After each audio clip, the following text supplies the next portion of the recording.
এই যে আপনি বলেন কাঠামোগত ইসলাম বিদ্বেষ, এর দ্বারা আপনি কি বোঝাতে চাচ্ছেন? ইসলাম বিদ্বেষ ব্যাপারটা আমরা পশ্চিমা বিশ্বের কনটেক্সটে বুঝি, যেহেতু ওই জায়গার মুসলিমরা মাইনরিটি। কিন্তু বাংলাদেশ মুসলিম মেজরিটির দেশ, এখানে 90% মানুষ মুসলিম। এখানে ইসলাম বিদ্বেষ কিভাবে থাকতে পারে? বাংলাদেশে এত এত সমস্যা থাকার মধ্যে কেন ইসলাম বিদ্বেষ নিয়ে আলোচনা করা এই গুরুত্বপূর্ণ? তাহলে আপনি বলতে চাচ্ছেন বাংলাদেশের সমাজ ও রাষ্ট্রে কাঠামোগত ইসলাম বিদ্বেষ আছে। এর কারণ কি? এটা কোথা থেকে ইনক্লুড হলো?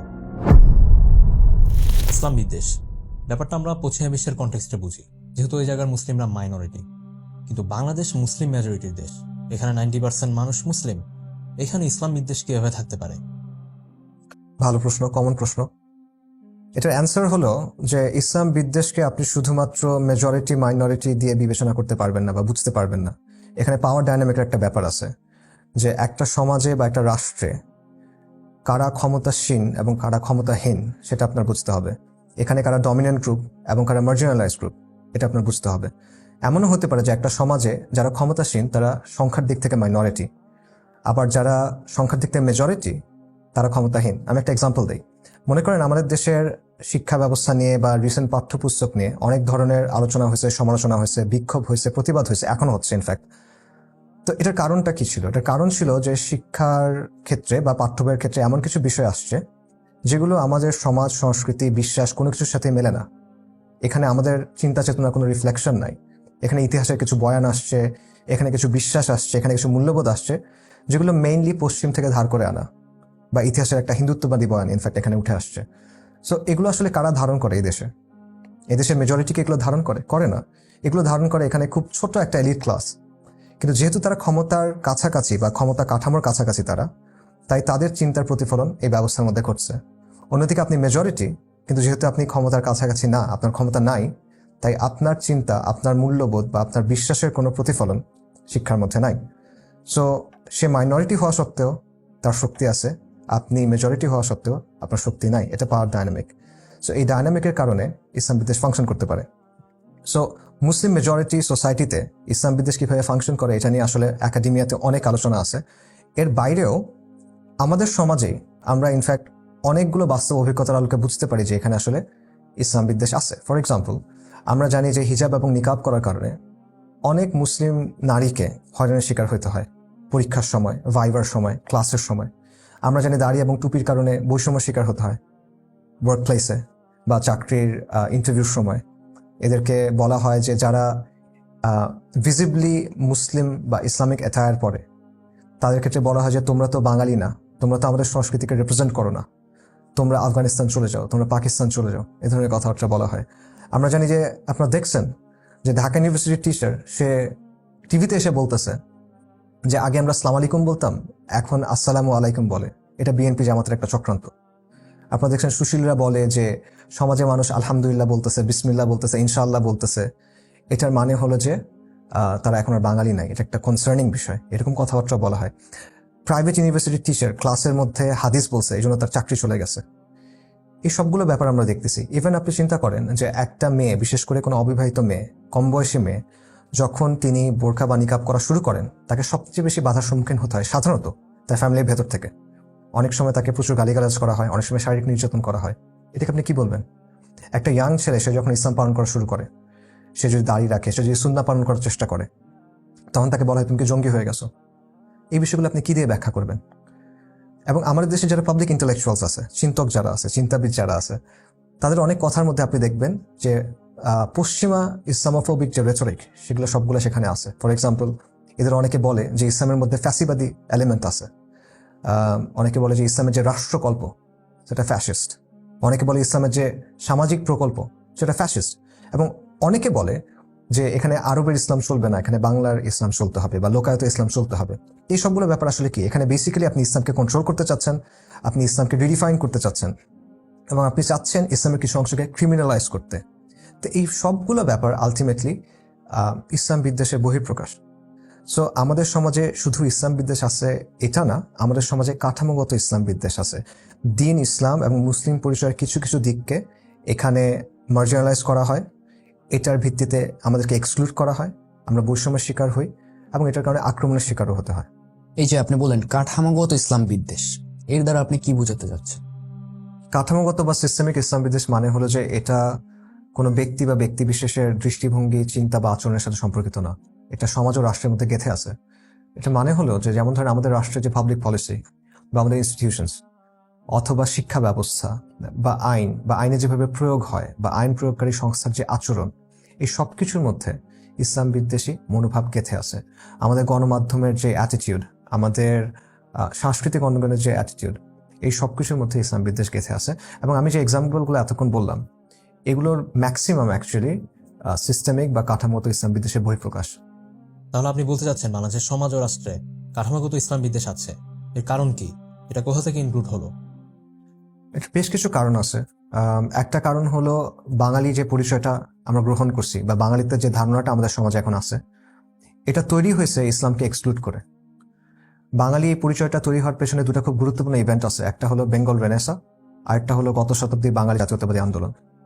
বেঙ্গল রেনেসা ছিল 18th এবং 19th সেঞ্চুরিতে মূলত কলকাতা কেন্দ্রিক একটা আন্দোলন, সামাজিক এবং সাংস্কৃতিক আন্দোলন, যেটা মূলত ছিল উচ্চবর্ণের হিন্দু এবং ব্রাহ্মদের।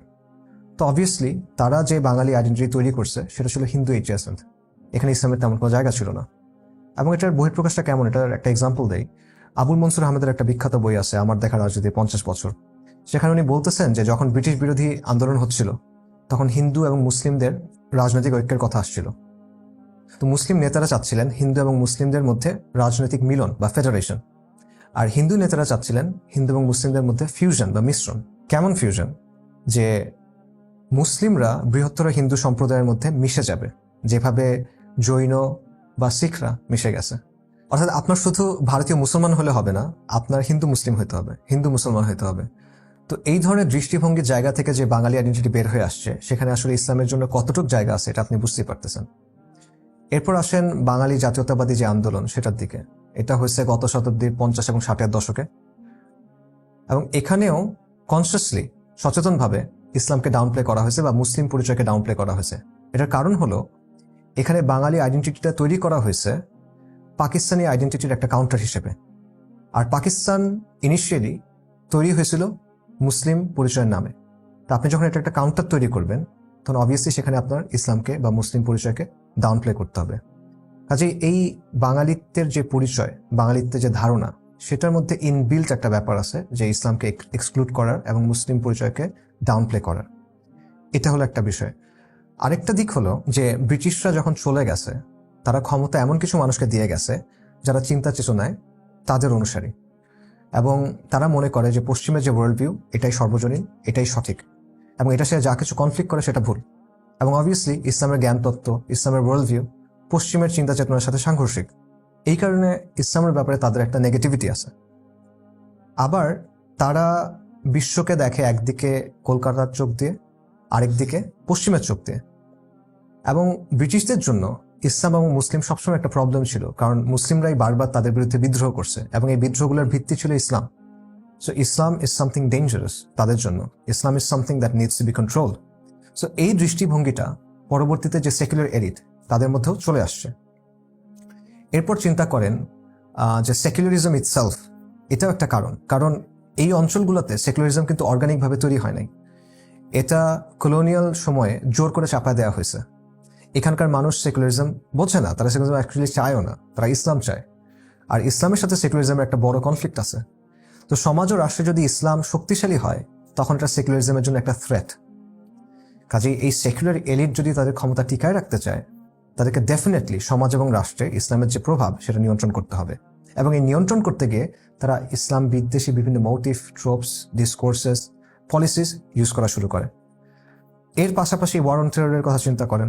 ওয়ার অন টেররের ফলে ইসলামকে পুরো ওয়ার্ল্ডে ক্রিমিনালাইজ করা হয়েছে, ইসলামের বিভিন্ন দিককে ক্রিমিনালাইজ করা হয়েছে। বিশেষ করে আপনি যদি রাজনীতির ব্যাপারে ইসলামের জায়গা থেকে চিন্তা করেন, আপনি যদি ওয়ার্ল্ড কনফ্লিক্টের ব্যাপারে ইসলামের জায়গা থেকে চিন্তা করেন, তখন আপনাকে বলা হচ্ছে রাডিক্যাল বা সামথিং ওয়ার্স।